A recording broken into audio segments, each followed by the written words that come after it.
UK officials released the letter this morning, and in it, Dr. Capilouto uses some pretty strong language. The letter is dated Tuesday, and it's a little more than 2 pages.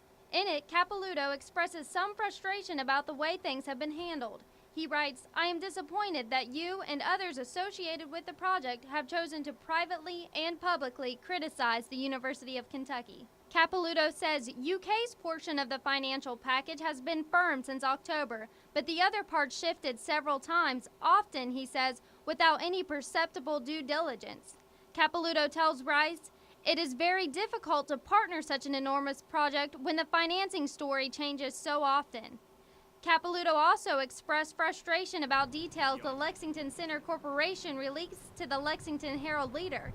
He says the details regarding the lease term sheet between the university and Lexington Center Corporation were misstated, and that he wishes Lexington Center Corporation had consulted with UK prior to releasing the details. Capilouto tells Rice that he was confused by an accusation that UK bears responsibility for scheduling challenges at the Lexington Convention Center.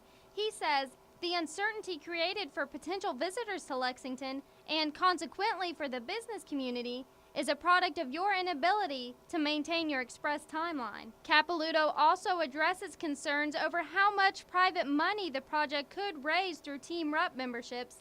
He says, "We were consistent in advising you that we believe this source would generate significantly less than $10 million. Nevertheless, at one time, the financing plan included $25 million in projections, only to later escalate to $35 million. Mayor Jim Gray added his thoughts on Twitter. He said, "I think it's important to step back, take a deep breath, and sit down with all our partners and work things out." UK officials haven't commented except to say that the letter speaks for itself. In Lexington, Caroline Arthur, WKYT.